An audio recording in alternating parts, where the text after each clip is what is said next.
ఢిల్లీలోని rows IAS coaching సెంటర్లో ముగ్గురు విద్యార్థుల దుర్మరణం దేశవ్యాప్తంగా ప్రకంపనలు రేపుతోంది. రౌస్ కోచింగ్ సెంటర్లో డ్రైనేజీ వ్యవస్థ, భద్రతా చర్యలు లేకపోవడం వల్లే ముగ్గురు విద్యార్థులు మృతి చెందినట్లు అధికారులు వెల్లడించారు.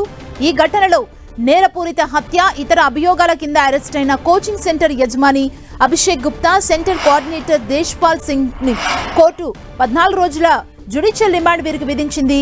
పార్కింగ్, స్టోర్ రూమ్ పేరుతో అనుమతి తీసుకొని సెల్లార్లో అక్రమంగా లైబ్రరీ నిర్వహిస్తున్నట్లు అధికారులు పేర్కొన్నారు. ఈ విషయాన్ని నిందితుడు అభిషేక్ గుప్తా అంగీకరించాడని ఎఫ్ఐఆర్లో పోలీసులు నమోదు చేశారని డీసీపీ హర్షవర్ధన్ తెలిపారు. ప్రమాద సమయంలో 18 మందికి పైగా విద్యార్థులు లైబ్రరీలో ఉన్నట్లు పేర్కొన్నారు. సీసీటీవీ ఫుటేజ్లను పరిశీలించి సెల్లార్ నుంచి రాకపోకలకున్న సింగిల్ బయోమెట్రిక్ ద్వారం, భారీగా వచ్చిన వర్షపు నీటి కారణంగా ఆ సమయంలో పనిచేయలేదన్న వార్తలపై కూడా విచారణ చేస్తామని చెప్పారు.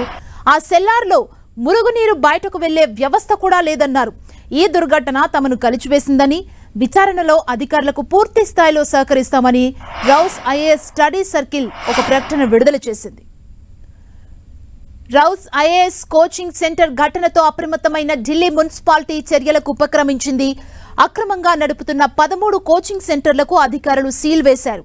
నిబంధనలకు విరుద్ధంగా సెల్లార్లో కోచింగ్ సెంటర్లు నిర్వహించడం వల్లే నోటీసులిచ్చి చర్యలు తీసుకున్నట్లు తెలిపారు. మరోవైపు ఈ దుర్ఘటనపై ఢిల్లీ హైకోర్టులో పిటిషన్ దాఖలైంది. భవిష్యత్తులో ఇలాంటి ఘటనలు జరగకుండా ఢిల్లీ మున్సిపాలిటీ కార్పొరేషన్ తక్షణమే చర్యలు తీసుకునేలా ఆదేశాలు జారీ చేయాలని కోరుతూ ఎన్జీఓ పిటిషన్ ని దాఖలు చేసింది. ఢిల్లీ దుర్ఘటనపై విద్యార్థులు, పలు రాజకీయ పార్టీల నేతలు మండిపడ్డారు. కార్పొరేషన్ అధికారుల నిర్లక్ష్యం వల్లే తమ స్నేహితులు ప్రాణాలు కోల్పోయారని విద్యార్థులు ఆందోళన చేస్తున్నారు. ప్రమాదం జరిగిన ఐఏఎస్ స్టడీ సర్కిల్ వద్ద వందల సంఖ్యలో ధర్నాకు దిగారు. బాధ్యులపై కఠిన చర్యలు తీసుకోవాలని కోరుతూ కరోల్బాగ్ మెట్రో స్టేషన్ ని వెళ్లే రహదారిని దిగ్బంధం చేశారు. ఆ ప్రాంతంలో డ్రైనేజీ వ్యవస్థ దారుణంగా ఉందని 12 రోజుల క్రితమే స్థానిక కౌన్సిలర్ కు తెలియజేశామన్నారు. వెంటనే స్పందించి ఉంటే ఇలా జరిగేది కాదన్నారు విద్యార్థులు.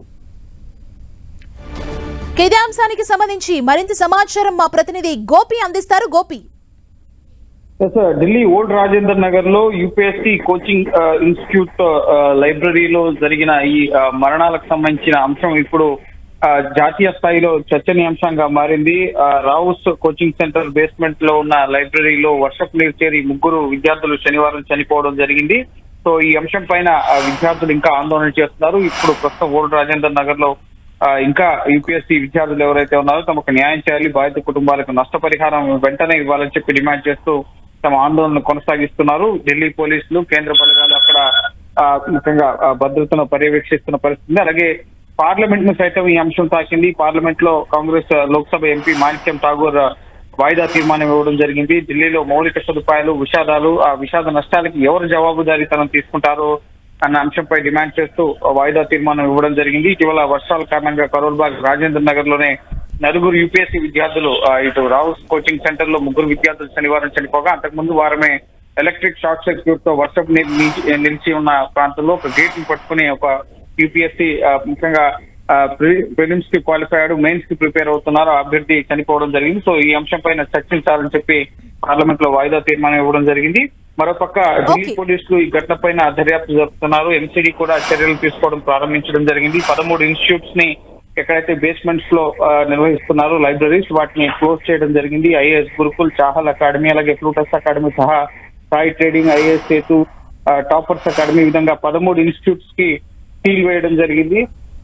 ఢిల్లీ పోలీసులు ఈ రోజు ప్రధానంగా ఎంసీడీ అధికారులను కూడా ప్రశ్నించబోతున్నారు. ప్రధానంగా మురుగునీరు క్లియర్ చేయకపోవడం, ఇన్స్టిట్యూట్ ముందున్న డ్రైనేజ్ వ్యవస్థను క్లియర్ చేయకపోవడం, అలాగే సెల్లార్ నుంచి ఇన్స్టిట్యూట్ లో ఉన్న సెల్లార్ నుంచి వర్షపు నీరు బయటకు వెళ్లే మార్గం లేకపోవడంతోనే ఈ విద్యార్థులు చనిపోయినట్లుగా ప్రాథమికంగా పోలీసులు గుర్తించడం జరిగింది. ఇప్పటికే భారతీయ న్యాయ సంహిత కింద ఈ రావుస్ ఇన్స్టిట్యూట్ కి సంబంధించిన యజమానులపైన కేసు నమోదు చేశారు. వారికి 14 రోజుల జ్యుడిషియల్ కస్టడీని స్థానిక కోర్టు విధించడం జరిగింది. సో ప్రస్తుతం దర్యాప్తు అయితే సాగుతోంది. జాతీయ స్థాయిలో రాజకీయంగా పార్లమెంట్ లోనూ ఈ అంశం, ఢిల్లీ దేశ రాజధాని, మౌలిక సదుపాయాలు సరిగా లేకపోవడం, అధికారుల నిర్లక్ష్యం కారణంగా విద్యార్థులు ప్రాణాలు కోల్పోతున్నారన్న అంశం పైన జాతీయ స్థాయి ఇప్పుడు చర్చ జరుగుతుంది. అలాగే ఈ అంశాన్ని పార్లమెంట్ లో కూడా విపక్ష పార్టీలు లేవనెత్తబోతున్నాయి. థాంక్యూ గోపి.